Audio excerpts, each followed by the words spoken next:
everybody have a good week? Yeah. You have a good week? We had a great week. I'm Pastor Russ, by the way, if you're new with us, and I get the privilege of being a part of this community called City Church. So I don't have a lot of skills. As you get to know me, you'll know that I don't have a lot of skills. I can't fix cars. I don't fix houses. I confessed it a few weeks ago, and I've still been harassed. I own 3 tools.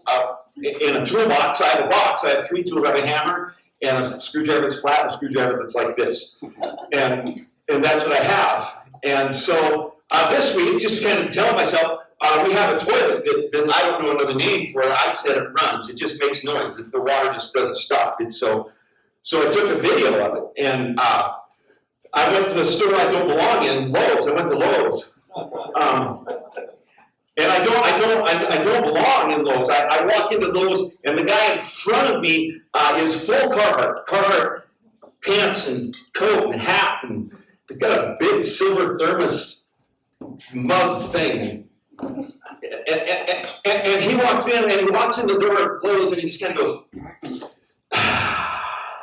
and I'm like, I got my latte, and so I find the area that I need to fix my toilet, and so I find a guy, and I say, hey, I need help fixing my toilet. And he says, what's wrong with it? I said, well, here, I'll just play this video. So I'm sure that's the first time anyone's done that. So don't laugh. This is my wife laughing at me. I'm sure I haven't talked about this at home. So I showed him a video. I showed him a video, and he says to me, I tell you, this is our honest conversation. He says to me, "Oh, your flapper's wearing out," and so I'm not even thinking. It just comes out. It just comes out, and I say, "Well, a guy can't have a flapper that's wearing out." And as I said, I'm thinking, "No, don't." And he's so Lowe's that he says, "Oh, no, you can't have your flapper wear out." And I'm thinking, he's serious. And so I thought, I'm going to go fishing. And I said, so what's the best way to replace my flapper? And he says, well, let me take you down this aisle. And I'm like, if this is the flapper aisle, I'm going. And so I follow this guy, and so I say to him, what if guys never change a flapper? And he said, well, most guys can change a flapper by themselves. And so I said, I don't know how to do that. And he says, this is where it got weird. He said, well, you just stick your hand in there and pull the old flapper out.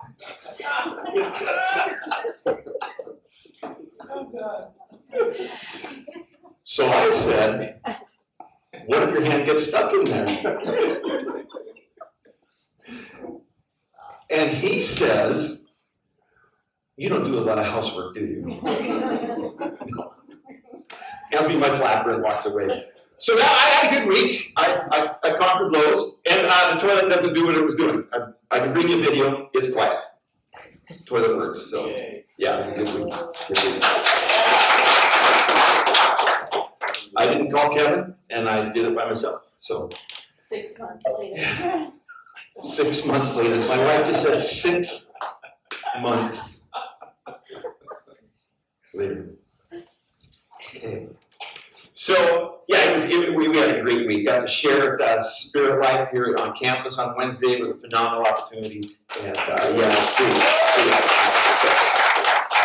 blessed to be able to be part of this campus. If you're new to City Church, we do believe that part of our worship and part of our life is being generous and honoring the Lord through our giving. There's 2 orange boxes, one just inside the door and one outside the door. It has an iPad by it if you'd like to give online.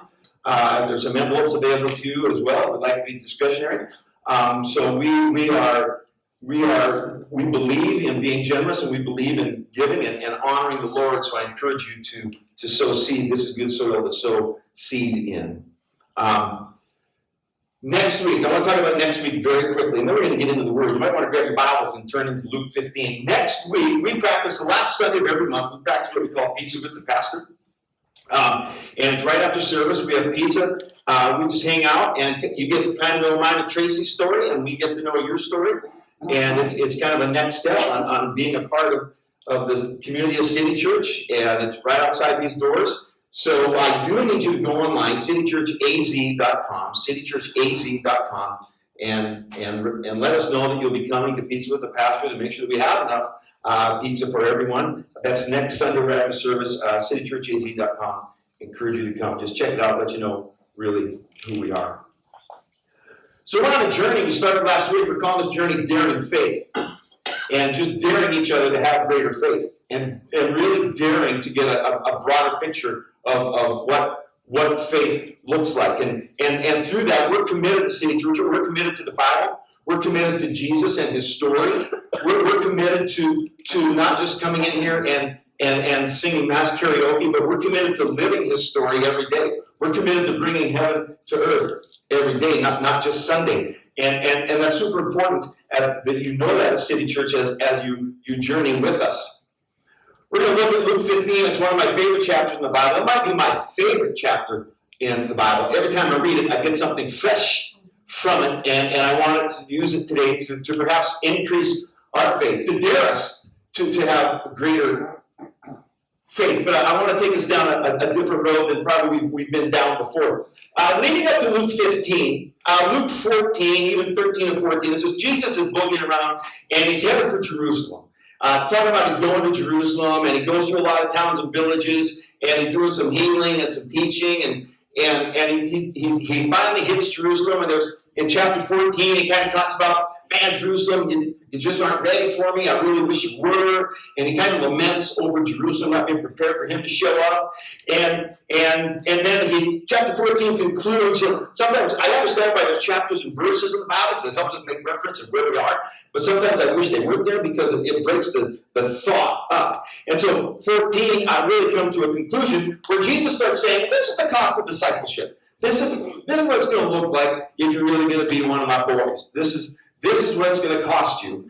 And it really just kind of lays it out there that there's going to be some sacrifice, and there's going to be probably some discomfort, and there's going to be laying down what you love for what you love even more, and that's going to go on, and you're going to be tested, and that's really what we call faith. And he just kind of shares this as he wraps up 14. And so chapter 15 picks up, and Jesus is in this teaching, and he's really kind of being really honest with all that. There's a group that's gathered around him, a large group, and he's really being really honest with them. And I find it interesting that Luke 15, Jesus is laying it out there, and he's so good, he's so full of grace, that as he's laying out there what it looks like to really be a follower of Jesus, we find out that Dr. Luke says in chapter 15, verse 1, now tax collectors and sinners were drawing near to him. How cool is that Jesus can say, hey, this is what it's going to look like to be one of my boys. Going to be a little discomfort. Going to be some sacrifice. Going to be some naysayers. Going to be some days you're really going to doubt if I'm even real. Going to be some days that you're going to doubt that you're going to make it through your circumstance. Like, it's not always going to be, cookies and ice cream. And it's going to be kind of a difficult road. And that message attracts tax collectors and sinners. I like that. So Jesus says, in Luke 15, Dr. Luke said, now the tax collectors and the sinners were all drawing near to him, and the Pharisees and the scribes were grumbling. They're saying, this man receives sinners and eats with them. So let me just take a few words, 4 words, and give you what those 4 words really say, and we're going to read it with what those 4 words would transliterate for us today. So tax collectors were detested. They were the detested part of the Jewish culture. They were Jewish people taking advantage of Jewish people.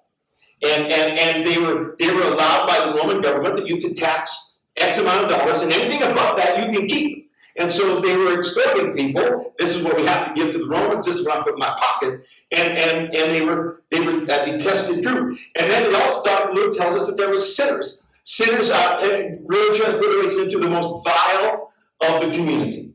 The most vile of the community. And then it says that the Pharisees and the scribes, and we know who they are. They were the pastors of the day. And the scribes were the ones that made sure that the pastors knew what the law says. And then it says that the pastors and the scribes were mad because Jesus received the sinners and the tax collectors. Now, word receives transliterates into he made a companionship. He made friends with them. And then it says that they were disappointed that he ate with them. Now, in historical culture, to really get the history, when you ate someone, that was completing the friendship. It was a completion of the friendship. Eating was a very, very big deal. And if you drive down Bell, you'll see that we believe that in Surprise. Eating is a very big deal in Surprise. So when you ate with someone, in antiquity, it was to complete them. So if we read it with what those words transliterate into, it would say, now the tested and the most vile were drawing near to him. The Pharisees and scribes grumbled, this man makes a companionship with those sinners, and he completes them. It's an interesting way to read Luke 15. We're going to walk through Luke 15 today. Let's pray one more time. Jesus, thank you for grace. Thank you that you are a companion to sinners. Thank you that you attract those that we can't even believe you attract. I thank you that you attracted me and that I have the privilege to talk about you today. Thank you for great grace on this place. And all City Church said, Amen. Amen. Have you ever been to Disney World? Ever been to Disney World? Disney World has like a lot of different theme parks, but they also have some water parks in Disney World. There's some water parks in Disney World. And one of the water parks, we went as a family, and one of the water parks, you can swim with sharks. And so what you do in order to swim with the sharks is you wait in a long line. When you go to Disney World, you have a vacation with several 100,000 of your closest friends. And so we're waiting in line, and then when you get to the front of the line, you have to put on a wetsuit because the water is cold, and then you put on a mask and a snorkel and some fins, and you get in the water, and they give very clear instructions that these are sharks, hello, and so there's a current, the water has current, so all you need to do is lay on top of the water and let the current take you. Don't kick your feet. One rule, don't kick your feet. That's it. Don't kick your feet. Don't do that. So we had our youngest, Preston and Parker, were quite young then, and they couldn't participate in this, so we had to take turns. So I get in, and I cruise across and look at the sharks, and it's a pretty cool deal. And I get to the other side where Parker and Preston are, and I'm hanging out with them, and take off my wetsuit, and turn in my mask, and it's a good deal. And so our other children, our older children, they go across. Now Tracy's waiting in the end because she wants to make sure all the kids make it across and not become big. So they all make it across, and all of us make it across. So it's Tracy's turn, and Tracy gets in the water and puts her face in the water and immediately begins flailing. I mean, flailing, kicking and flailing, and all people with her going, "Don't kick! Don't stop!" And she's out of control. She has her head out of the water, breathing through the snorkel, out of the water, out panicking, out of control, and she makes it to this little rock. She makes it to this little rock in that pool, and she climbs up on this little rock, and she just starts saying, I can't, and all of Disney World is stopped. All of Disney World is stopped for this woman with a snorkel and a mask in a wetsuit and these flippers, and she's on a rock crying, I can't. So I have to cut to the front of the line. I go to the front of the line. Excuse me. Once I realized that, my wife was like, yeah, well, you're in. It's it. Good luck. I had to put on a wetsuit again, had to put on a mask, had to put on a snorkel, had to go out there, had to talk Tracy off the cliff, literally.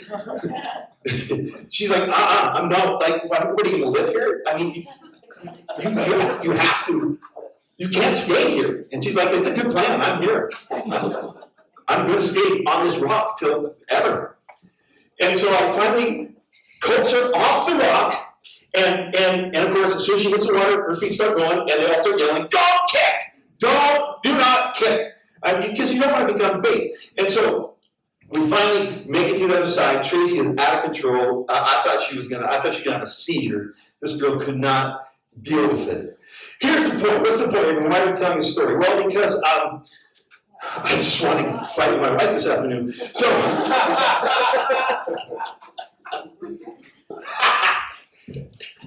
here's the point.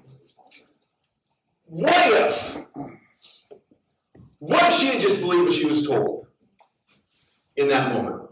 What if faith doesn't look like we think it really looks? What if faith is a little different?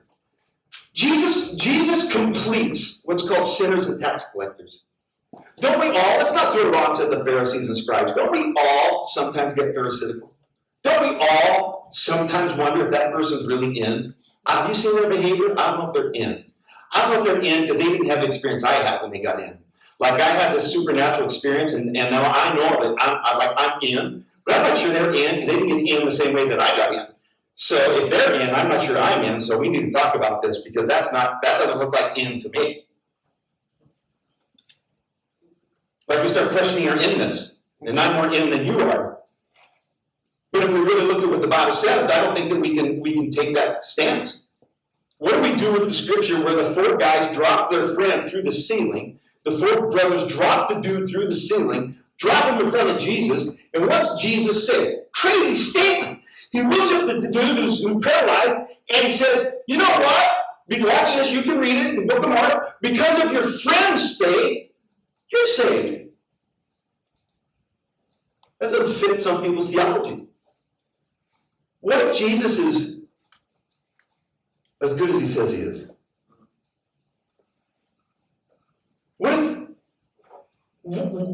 How can our friend Paul get knocked off a horse and go blind for 3 days with a light and hear from God, divine hearing, and he's in, and this dude who's paralyzed, who hasn't spoken a word, gets dropped down and he's in? Why?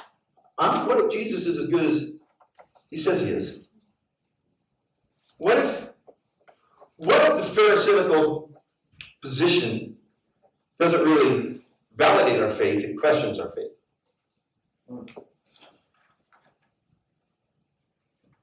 Jesus is listening to this and he's completing these sinners. I love that. He's completing these tax collectors and sinners, and he hears this grumbling. And so he starts this story. He begins his story in Luke 15. Luke 15 is one parable. You can read it. It says he tells a parable, 3 parts, a parable. He tells a parable, and we're going to work our way through it and get to where I really want to land for a little bit today. But before we get there, when we start talking about daring faith, we do get to ask the question, well, what is faith? It's kind of nebulous, isn't it? What is faith? Hebrews 11, we're going to read Hebrews 11, verse 1. It says, faith shows the reality of what we hope for. It's the evidence of what we can't see.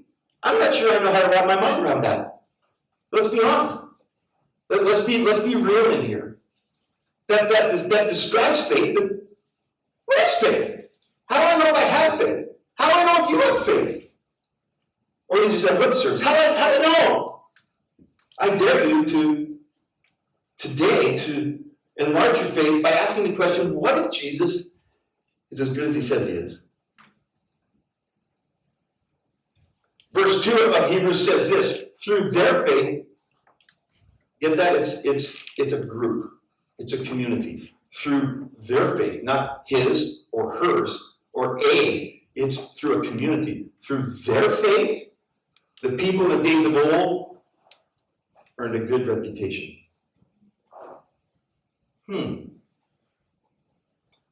What if faith, enlarged faith, means that I, in a group, have a good reputation? I think, listen, I love the church. I love the bride of Christ. I've given my life to it, and I will continue to do so. But I do believe the church has made some serious errors in our history. I believe the church has done its best to destroy itself in our history. But here's what we can do. Here's the Pharisaical side of that. Here's what will happen to church people. Here's what we'll do. We will see an extremity in church. We will see an abuse in church.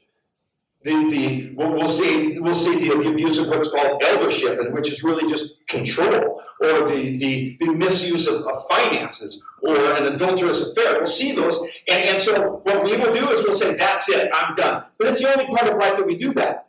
If we were to drive down Greenway and towards one of these directions, and we're driving down Greenway, and a car comes into our lane and tries to almost takes us out head on, so we just barely survive. You know what we don't do? We don't go, that's it, I'm never driving again. Because of that guy. We can't do that. We can't do the church has people in it. Some are Pharisees and some are sinners. Truth matters, we all are sinners. And we're going to mess up. And the last thing we can do is let somebody's misuse of the bride steal the bride from each of us. Why? Because Jesus is so good.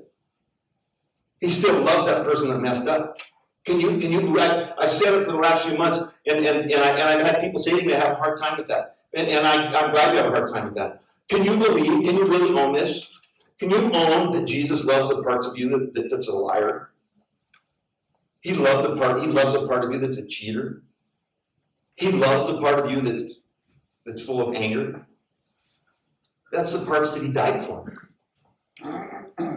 He didn't die for the part of you that's good. He died for the part of you that's not, and he died for what he loves.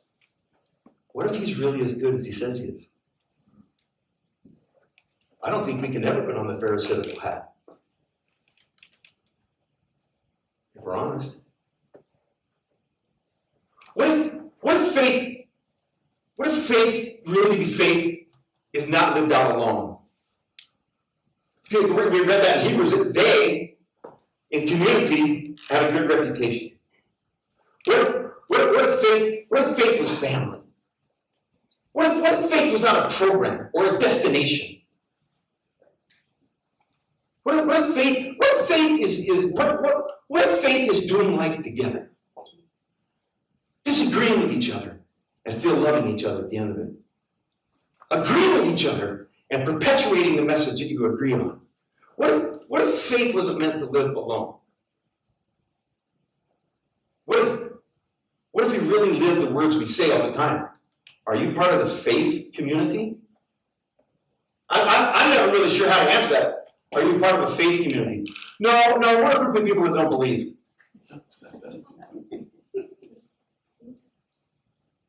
But I think there's a reason that it's called that. It is to be community. In order for us to really grow in our faith, there has to be community. We're not designed to do this alone. We're not designed to grow in our faith alone. Yes, it's a personal walk with Jesus. Yes, it is a personal walk. It's your personal walk. But when you tell me your story, when we go to Starbucks and you say, let me tell you what God did this week, it was awesome. My faith just went up a level. We should be telling each other the stories of God moving in our lives, healing our children and calling people back. And I almost got in a wreck and it was fantastic. I didn't have it. God is so good, and we build each other's faith instead of going to Starbucks and complaining.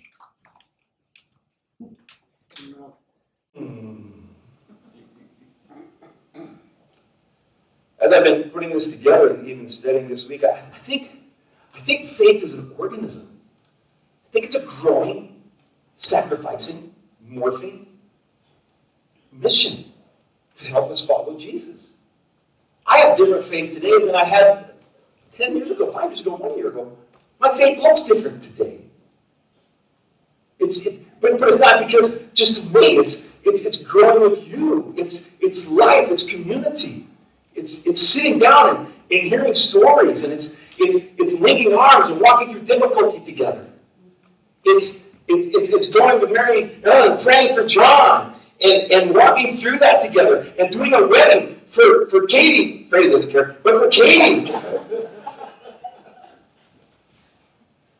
Freddie was the best husband I've ever seen. Through the whole premarital, through everything, he was like,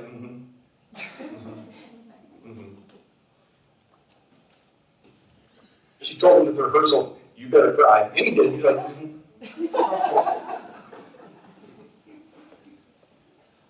What if faith is celebrating each other's life? Because God is so good. What if that's growing in faith? What if faith is the 10 lepers that Jesus meets? Jesus tells a story. There was 10 lepers. We don't know male, female. We don't know nationalities. We don't know. It just said they met 10 lepers. And he says, go show yourselves to the priest. And it says, on their way, they became clean. On their way of taking a step. And then it says, one of the 10, we do find out is a Samaritan. So that means like we got a racial problem, a religious problem. There's bad news. One of the brothers shouldn't even be in the group. And this one Samaritan says, I'm clean. I'm going back. And the other guy like, dude, you're breaking the law. The law says we got to see the priest. And the Samaritan is like, I don't got to see the priest. Check it out. I'm clean. Like, no. He said, go show the priest. Samaritan's like, you all don't show the priest. I'm going to thank the dude. And he goes and he thanks the dude. And Jesus says this to him. He says this to a Samaritan. He says to him, your gratitude has made you whole. What faith is just being grateful? What faith is just saying thank you to somebody? That's daring faith. That's how faith grows. The evidence of what's unseen. Wow. It kind of comes alive. In Luke 15, the pastors, they're mad. They're mad that Jesus is hanging out with the detestable and the most vile. Like he's chilling with these guys. He's eating with them. In their home. What if Jesus just wants you to come home? What if he just wants you to come home? Who can be a part of God's family? I love this. Everybody. But do we really believe everybody? Or we want to do some background checks? Like, I'm not so sure. I wonder what the church today would do with Daniel. Remember, Daniel was serving in the king's palace. Daniel was a servant in the king's palace. He was serving this diabolical king. The Syrian king was killing all the Jewish people, skinning them alive. The history is gruesome. And Daniel was serving in there. I wonder what would happen if the church walked by the window of the king's palace and saw Daniel in there serving the king, what we would think of Daniel.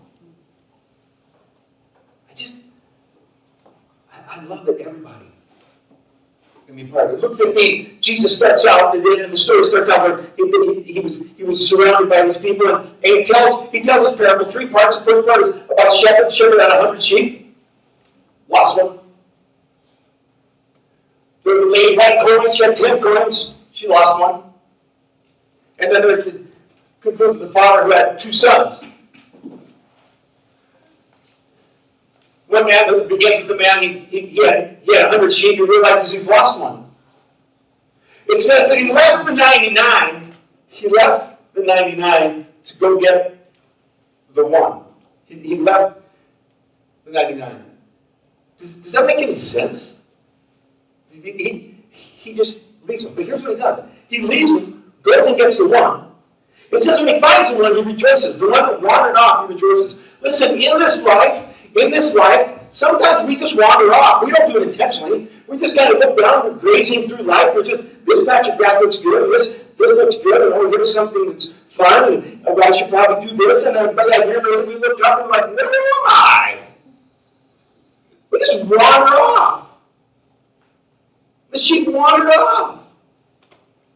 And the Bible says that the shepherd went and just picked the sheep up and put him on his shoulders. He's like, Bo, come on back. And it says that when he got back to the 99, then he called his friends. Like, dude, we got to celebrate. I found that one sheep. Not about you, but this guy calls me and says, man, I lost a sheep. I went and got him. We need to party. I'm like, bro, you had 99 other ones. What's the problem? He's like, no. I the one that wandered off. The one that needed the most direction. I went and got it. We're going to celebrate that. And when after the woman was lost, then the woman with the coin said that she lost the coin. It was a day's wage. She had 10 of them. She lost one. It says that she tore her house apart. Swept the floor. Took a lamp, which would have been a small dim lamp, which means that she would have been down on the floor, looking through the cracks in the dirt of the floor. And she found the coin. she found the coin, and she called her friends and neighbors, got a hold of everyone in the cul-de-sac and said, come on over. Come on over, I found the coin. You know what? The coin was lost because of somebody else's ignorance. It wasn't the coin's fault it got lost. Somebody else lost the coin. There's people on this planet that have been hurt by others, and they hurt others, and they've been hurt by others, and so we put on a pharisaical mask, and we start judging them by their behavior, when it really wasn't their fault that they were the coin that got lost.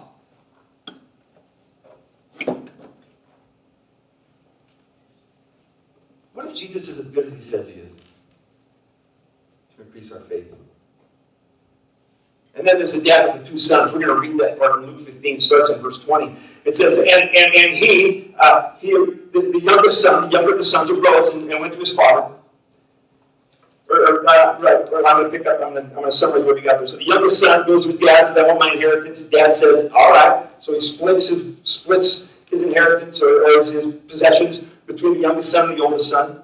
He splits them. The youngest son takes off, wastes all the money. We don't know how, but he wastes all the money. He ends up working for a farmer and feeding pigs. He gets so hungry that he's ready to eat the pig food himself. He says to himself, he comes to himself, he says, yeah, my dad's servants eat better than this. I'm going to go check out what's happening back home. So he starts to head home. So then we pick up, and verse 20 says, and he arose and came to his father.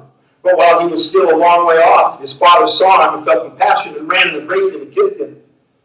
And the son said to him, Father, I have sinned against heaven before you. I am no longer worthy to be called your son. But the father said to his servants, bring quickly the best robe. I'm right there. I just love with how that just happened right there.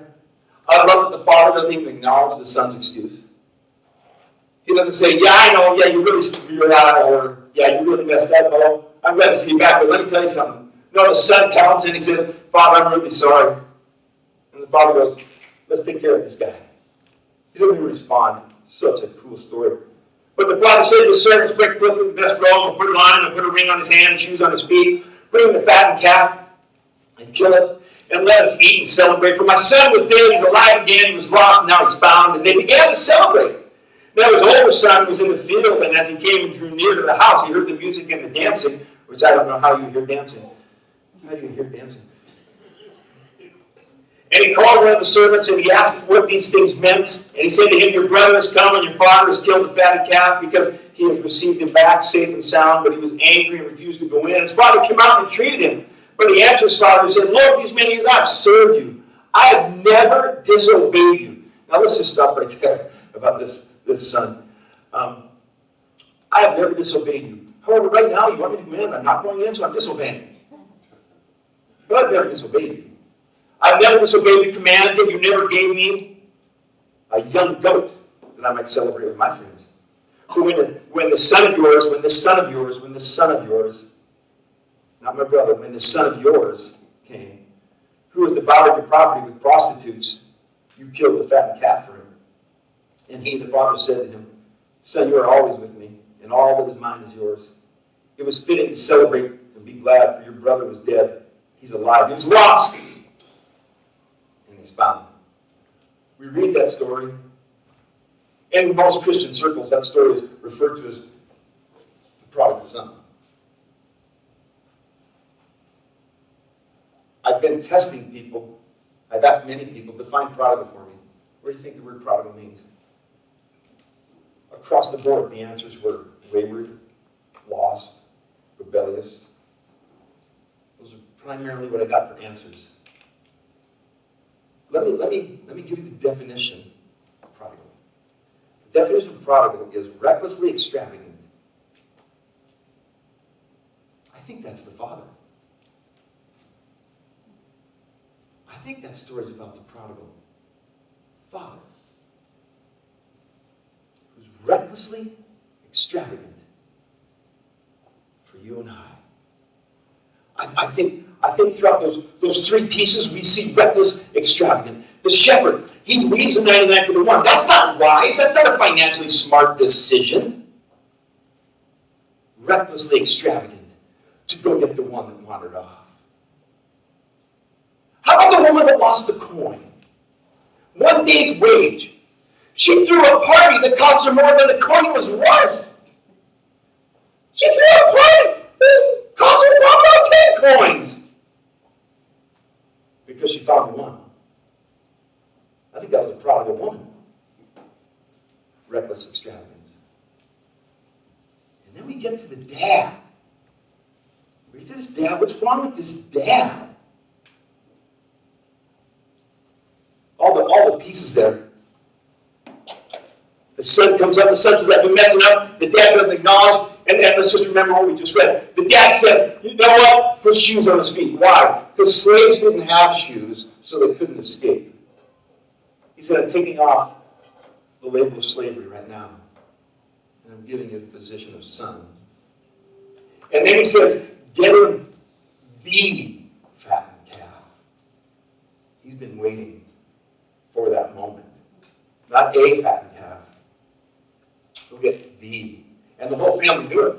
Because when big brother shows up, he says, oh, little brother shows up, and you give him the fatted calf. Yeah. Why? Because I'm the prodigal father.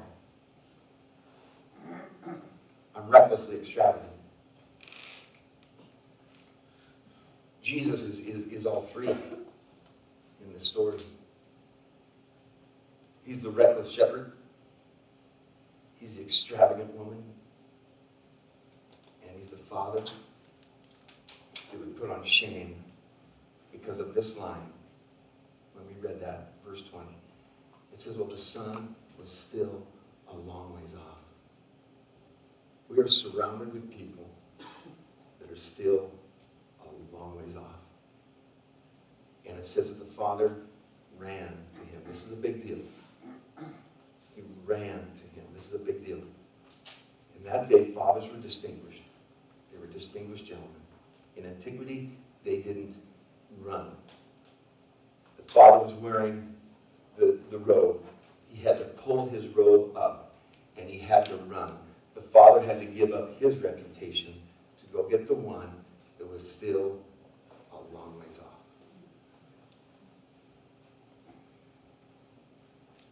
I think we need to redefine what's prodigal. Lisa, if your team wants to come up.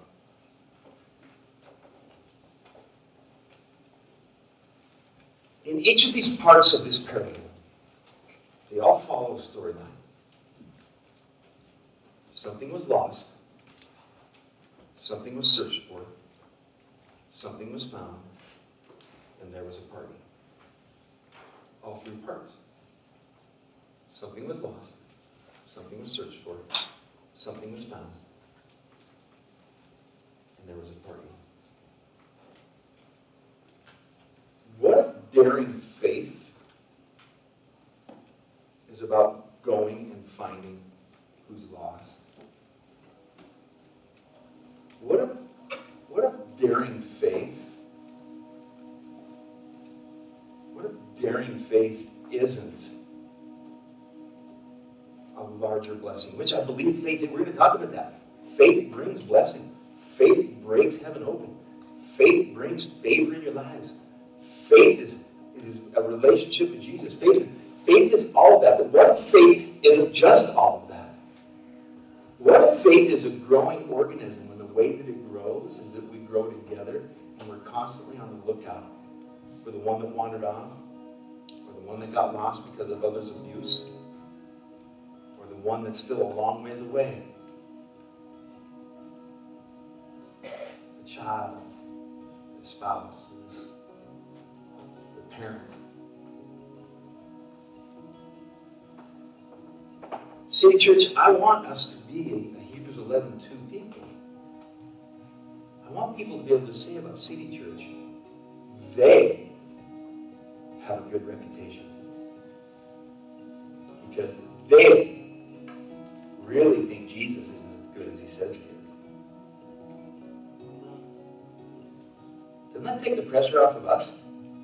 Not about performance. Just believing that he really is as good as he says he is.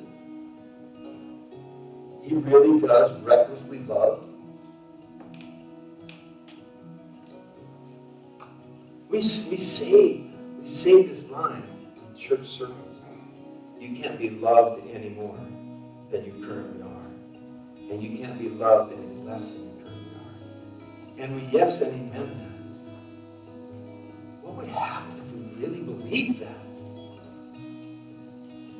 What would happen if the foundation of my faith was, I am loved? No performance, no legalism. I am simply loved. What if that is my faith? And I come together in community and build. It has to happen. It has to be in that relationship. It has to happen like that. We have to come together. And at some point, we have to begin our relationship with Jesus through that community. But the community is what does the introduction. We can't always be on the outside. If I introduce you to my wife Tracy, we can't have a conversation through me to her. Would you tell her that she looks nice today? He says you look nice today. She said thank you. Tell her she always looks nice. He says you always look nice. She says thank you. Tell her I hope you go to coffee sometime. He says you want to go to coffee sometime. She says no way. At some point, it's community. We come together. We sit down and we say, man, the story you told me encouraged me, and now I told that story over here. Like I've been talking about last Wednesday at Spirit Life all week. I've been talking about Tracy tell you, man. I just keep talking about it. I just keep talking about it. It builds me up and it builds others up. What if I gave you this dare today? I dare you to believe that Jesus is as good as he says he is. I dare you.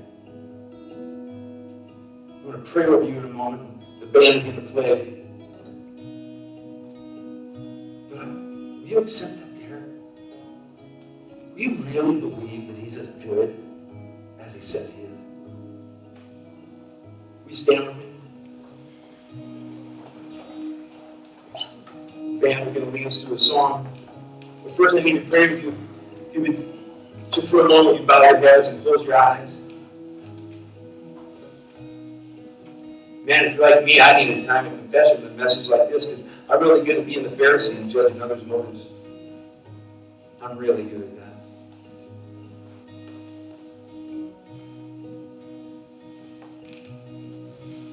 And all I'm really doing is wondering if Jesus is good enough to love those people.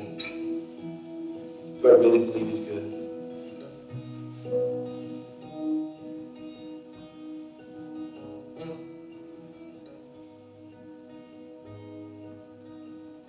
The band leads us through this song. Will you just, in your own way, tell Jesus you accept the challenge? Jesus, I just need to see how good you are. Today, I don't need anything but your goodness. We all have needs. We all have financial needs or relational needs or physical needs or emotional needs. Those are real. But the core of those faith requests is, Jesus, I just need you to be good. I'll come up and dismiss in just a moment.